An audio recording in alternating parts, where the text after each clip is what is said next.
13 जनवरी 1968 की सर्द रात दिल्ली एयरपोर्ट पर तड़के 3 बजे एक प्लेन लैंड करता है और उसमें से 22 साल की एक खूबसूरत गोरी लड़की उतरती है।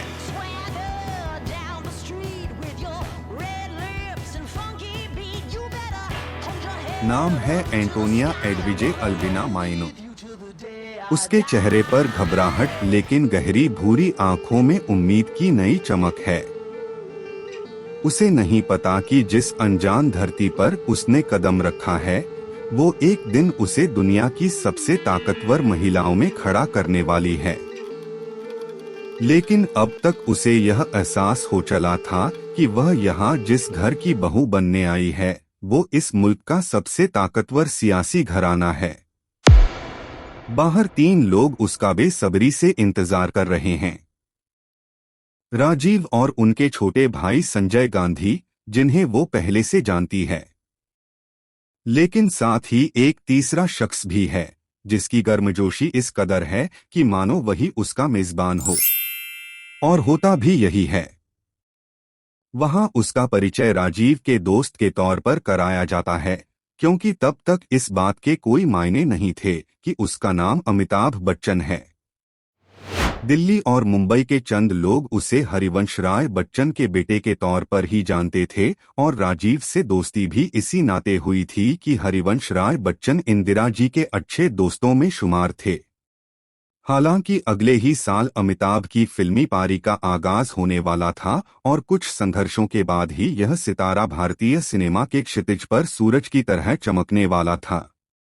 लेकिन यह सब कुछ तब वैसे ही भविष्य के गर्भ में था जैसे यह कि एल्बिना माइनो भारत के भावी प्रधानमंत्री की पत्नी और खुद इस पद का दावेदार बनने वाली है।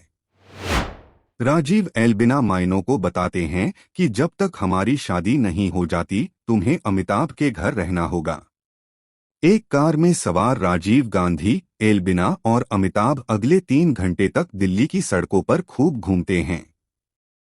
राजीव नहीं चाहते थे कि इतने तड़के अमिताभ के घर जाकर उनके माता पिता को जगाया जाए। विडंबना देखिए कि भविष्य की सोनिया गांधी बनने जा रही इस लड़की के माँ बाप इस शादी से इतने नाखुश थे कि उसे छोड़ने भारत तक नहीं आए और इधर वह भारत की तत्कालीन प्रधानमंत्री इंदिरा गांधी की बहू बनने आई थी, लेकिन ससुराल के दरवाजे अभी उसके लिए खुलने को तैयार नहीं थे। इंदिरा गांधी नहीं चाहती थीं कि राजीव से शादी से पहले सोनिया उनके घर में रहें, क्योंकि यह देश की संस्कृति और सामाजिक रूढ़ियों के खिलाफ था। और बात देश के सबसे बड़े राजनीतिक घराने की भी थी। ऐसे में खुद इंदिरा जी ने ही तय किया था कि सोनिया शादी तक कहीं बाहर ही रहें। इसके लिए हरिवंश राय बच्चन के 13 विलिंगटन क्रेसेंट वाले घर को चुना जाता है। खुद अमिताभ बच्चन ने एक इंटरव्यू में बताया था कि इंदिरा जी की गुजारिश के बाद से ही उनके घर में रंगाई पुताई और सजावट का काम शुरू हो गया था। बाथरूम में गीजर लगवाया गया। बच्चन परिवार को इस बात का एहसास था कि साधारण सी दिखने वाली इस लड़की की भावी हैसियत क्या है और उसका किस स्तर तक ख्याल रखना होगा। सोनिया गांधी के बायोग्राफर राशिद किदवई ने लिखा है कि इंदिरा गांधी को भारतीय संस्कृति का बहुत ख्याल था।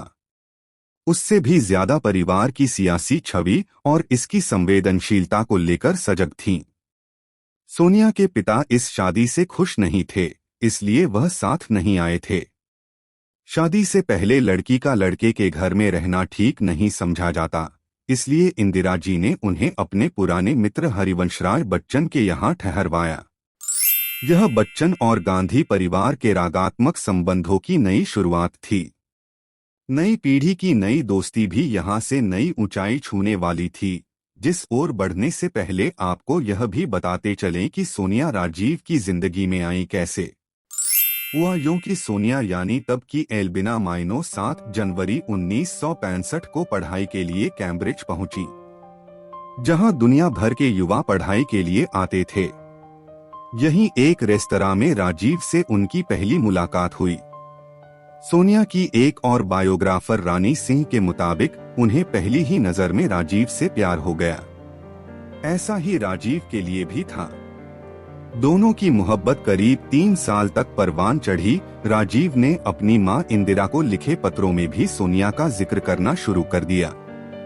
बाद में इंदिरा जी ने लंदन जाकर सोनिया से मुलाकात भी की, हालांकि तब तक सोनिया ने अपने घर वालों को इस बारे में कुछ नहीं बताया था, और जब बताया तो परिवार इस शादी को तैयार नहीं था।